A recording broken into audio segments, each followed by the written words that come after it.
53 anyos nga caretaker kinsa gikan sa paghulma sa mga hollow blocks hangtod na sa paghulma sa mga nitso karon giisip pagayud niya nga parte na sa ilang pamilya ang libuan ka mga minatay sa usa ka sementeryo sa Talisay City. Atong sayran ang iyang hanep buhay sa report ni Femery Dumabo. Siyam katuig na ang nilabay, nag-practice lang unta sa paghulmag hollow block si Manong Corsing Saison, aron himuong panginabuhian. Apan sa dihang gitulo siya ni kanhi Mayor Soc Fernandez nga caretaker sa samang sa Dakbayan, hangtod na sa kasamtangang administrasyon. Ang paghimo na usab og mga nitso, siya nahimong lihiro.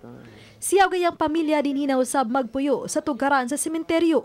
Apan matod ni Manong Corsing nga sukad, wa siya kahadlok. Bisan kun halos kining libuan ka mga gilubong usa siya sa personal nga niatiman.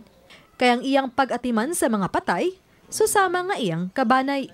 Iyang gisiguro nga limpyo ang palibot ug siya mismo modagkot sa mga gilubong nga wa nay ni duaw.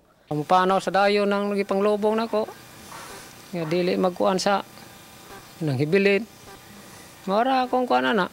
Ay mo gipulsaryaon dai sa nga. Nga Ginoo lay mag-igo na ako, Ginoo sa mag-igo nila. Pagitagaan lagi hapon ako sila bili. Kay kini bitong nang habwa ri mamuway mga tagtungod. Ako maning gastuhan sila. Mas may ginang kuanon sad sila ba? Timanon sad. Muna manlimpyo sad mi silahang lugar para malipay pud sila. Gibati lang og kahadlok si Manong Corsing dihang may buwan nga kadaghanan siyang gilubong, COVID-19 suspect o COVID-related gyud ang kamatayon. Gani, kapin sa 300 ka mga gilubong dinhi, mato ni Corsing, COVID-related ang namatyan. Primero na kong lubong, nag-PPM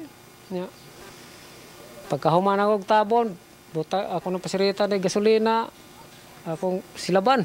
Pero na virus, mamatay. Nya ako, manghimasa ko klorin, pagkahuman, mag-alkohol. Mga patay man, apan matod sa banay ni Corsing, nga dako sila gikatabang kanila. Gani, aduna nausab sila gamayng tindahan ug nakapatungha sa upat nila ka mga anak. Mas dako pa man nato sila importansya kay espirituhanon magud sila. Mano ako ang pagbati nila. Tagaan sa kon lang may panglawas sa Ginoo. Uba ni Jun Sulon. Ako si Femery Dumabok. Balitang Bisdak.